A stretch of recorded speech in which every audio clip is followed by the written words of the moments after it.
kaj pomeni zamenjava oblasti na Madžarskem in kdo sploh je Peter Magyar.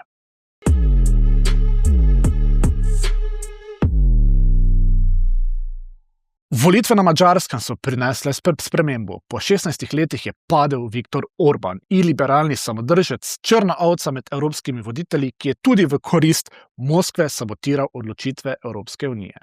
Zmagal je Peter Magyar svojo stranko, ki bo v parlamentu imela dvotretjinsko ustavno večino. Lahko bo torej spreminjala zakone in ustavo. Prav to je Peter Magyar že napovedal in k odstopu pozval vso politično elito na čelu s predsednikom republike, ki jo je nastavil Orbanov režim. V skladu z Orbanovo ustavo predsednika namreč ne voli ljudstvo, temveč poslanci. Kampanja je bila napeta, umazana, spremljali smo prisluhe, pritiske. Orban je zganjal paniko z lažnimi poskusi napada na energetsko infrastrukturo. Ogromno je bilo tudi tujega vmešavanja. Moskva in Washington sta navijala za Orbana, Evropska unija za Petra Magyara. Ta se je v boj za oblast podal zelo organizirano. Shode je imel v vseh večjih, manjših mestih, tudi vaseh, celo po 4-5 na dan.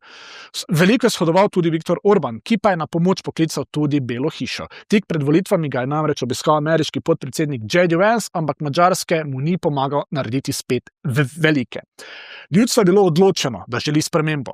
Volilna udeležba je bila rekordna, skoraj 80%. Predvsem pa so se aktivirali mladi, ki so nam, ko smo jih obiskali, povedali, da tako naprej več ne gre, da vsakodnevne korupcije več ne morejo spremljati. Oblast se je torej spremenila, ampak kako? Kakšne spremembe sploh prinaša Peter Magyar? Kdo sploh je? Je 45-letni politik, ki je bil kar 20 let pomemben del Orbanovega sistema in eden njegovih ključnih ljudi. Osamosvojil se je predlani, ko je po aferi s prikrivanjem spolnih zlorab otrok, zaradi katere se kot pravosodna ministrica poleg predsednice republike odstopila tudi njegova zdaj že nekdanja žena. Peter Magyar je, čeprav se predstavlja za odrešenika, konzervativni politik, ki se glede ideoloških vprašanj še ni izjasnil.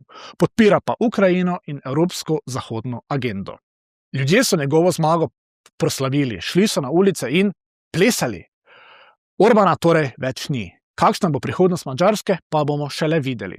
Skrajno desnega populista je premagal konzervativni desničar. V parlament pa se ni uvrstila niti ena leva, niti ena sredinska stranka.